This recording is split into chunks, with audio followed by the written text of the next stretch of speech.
I'm Carrie Gray, and I've lived and worked in community and on reserve and off reserve. I currently live and farm off reserve, but we produce and manufacture on reserve. I've attended both college and university education, and I have a blended family with 5 children. We started because of my daughter, Kate. She had major food allergies. I grew up my parents farming and being a part of the farm and working with the animals, and my parents owning a butcher shop. So we grew up eating meat. The meat was the dyes and the chemicals that they put in the meats and the feed of the animals that the meat comes from. Because I took agriculture in school, I did a lot of homework and research with the feed companies, and it came down to we could use rabbits. He said, let's do it. We'll just get some for us and we'll try it and we'll just make meat for our family. 6 months into it, we absolutely fell in love with farming rabbits. They're an amazing animal. The fact that you can use the whole animal was an important piece to me. My girls are Ojibwe, I'm Algonquin. It was really important that we use the whole animal and that piece of respect from our culture. So when we had extra, I started making treats for my dogs. So I just did it as a hobby. And then, of course, my brother wanted some for his dogs, and my sister, and then their friends. And well, then they're like, you need to sell these. So I thought, well, you know what, maybe there is something here. Because we were federally inspected, we already sold to butcher shops, grocery stores, but we didn't want to waste the meat. So we did a buyback program for our grocery stores that if it didn't sell in a 14-day window, if they froze it, we would buy it back from them and use it for my pet treats. So this was a way to have a win-win sustainable company that we used our own product and we knew where it came from, what it was fed, and how it was processed. I started the pet treat company in January of 2019. Took us about a year to build the facility. So we really didn't actually go to selling online and have our packaging and everything finalized and tweaked until about 2020. And that was right in the midst of COVID. The community needs a business like this because Alderville First Nation is the Green Mile, really. That's what's happening out on the reserve right now. There's only gas and tobacco and the marijuana, cannabis shops. And unfortunately, the youth are stuck with no jobs because there aren't jobs for youth in those industries. The mandate of my company is to hire and use women and youth in the community and give them good paying jobs with benefits. Our meat is all provincially inspected.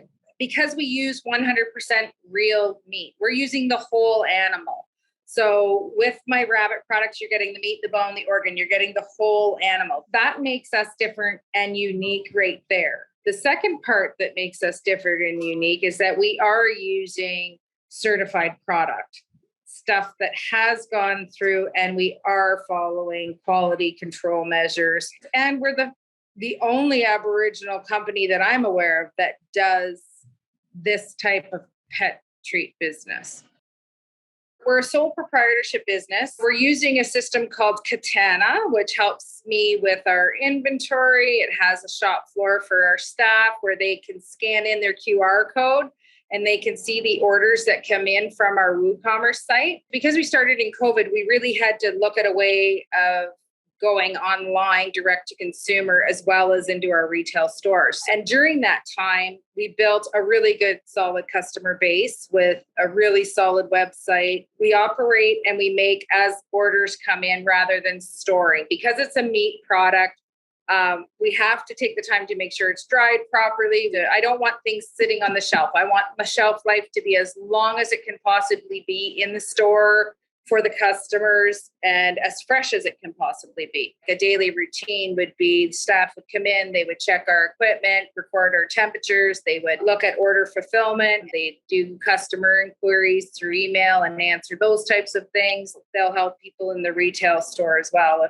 if anybody comes in on a daily basis. Because we're a small group, everybody needs to know everything. So our emails are linked, we have a shared file, if I'm not there, the staff can go on, they can go into the shared file, they can get anything they need. I believe to work in a way where we're equal. Like I pay my staff the same wage I pay myself and my husband. And I really believe that that's a good way to build my team because we become family. And then the people and the customers that come into our business become extended family. So it's really important to me how people get treated. And I think the longevity of that employment will pay off in the long run because of the way that we do things. Everything's done on site. We have a 5,500 square foot building. We turned the back half into bakery and offices and our lunch lounge, staff room, washroom. And the front half is our retail store. And then further back in is our meat room. And it's segregated off from the packing room, which is at the back end of our facility. And then at our big bay door is our shipping area. Being an Aboriginal person and raising two Aboriginal girls, I really wanted my girls and this logo to represent who we are. When we were coming up with the concept, I mean, obviously we love dogs or we wouldn't be making pet treats. I wanted the paw in there, but I wanted our colors in there to reflect and to show the respect for the four-legged animals that we have, not just in our community, but as a whole and what we're doing with our treats.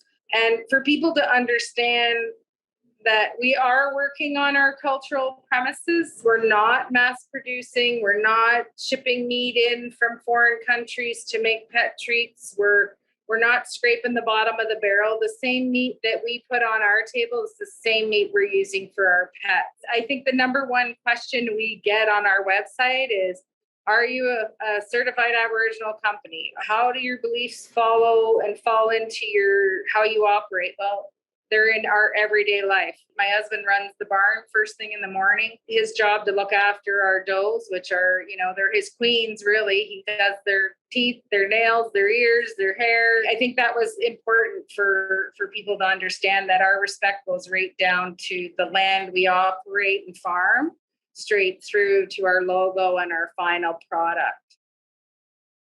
We're trying to expand a few of our products this year. Right now, actually, we're working on getting new bags to expand our cat line and to go a little further with our elk and venison treats. So that's the first step of our growth. The second step is to get into the US market. We have a demand for it because it is a 100% meat product. And I don't want to get flagged at the border and then have our product not be able to go, because we're ready to go to the US market. Our marketing team's ready to go. We know exactly what state we want to go to. So I just don't know if we can get it there. That's the problem. So we don't mass produce and we don't mass breed our animals. They're all treated with respect. They're all given breaks between pregnancy. We stagger our breeding with our does and the new does that we're bringing up. And like we work really hard in the barn to plan that succession planning of breeding and how that's going to work to keep us in flow with our meat. But as the demand grows, the barn has to grow.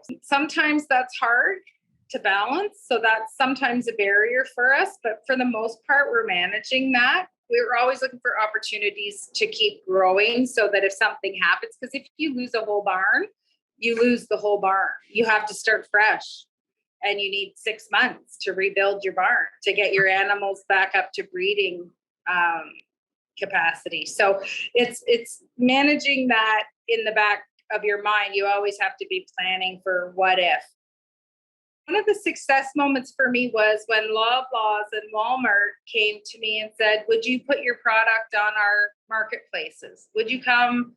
We're inviting you. We really love your product. I thought, do I do this?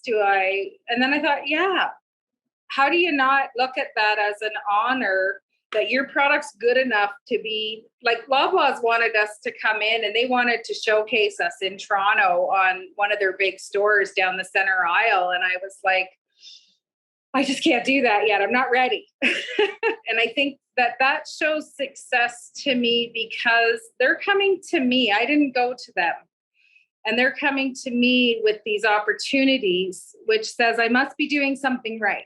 Another success story was NACA contacted me, the National Aboriginal Capital Corporation, for funding. They contacted me and asked if I would be part of their NACA role model campaign. So they have done a huge article photo shoot, magazine cover, video that's going to be coming out shortly here anytime. And to me, that was huge to be a role model for the youth in this community, for my daughters, right? This is a legacy that I've been able to build and take my knowledge and experience that I learned both on and off reserve in my past positions to blend into this business and build this for my kids.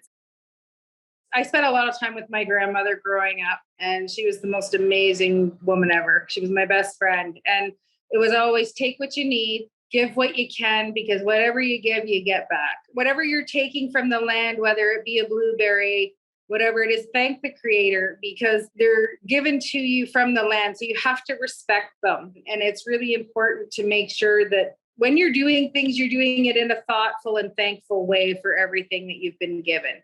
And that to me was critical in putting that philosophy into place with our practices. So our lean manufacturing processes, keeping things made fresh and using only what we need at that time. We take breaks, we stop, we reflect, we go to ceremonies, we share in walks, we do things in the community. And I think it plays into our principles and values too, because the 7 grandfather teachings are your honesty, your health, your respect, your courage, your wisdom, your love, your truth. And it's the same thing when you're looking at core values of a business and principles from a CEO perspective, right? You want honest communication, you want integrity, you want trust, you want, respect, leadership, compassion. And I think those are key for any foundation of a business. And I think they all kind of go hand in hand with our 7 grandfather teachings.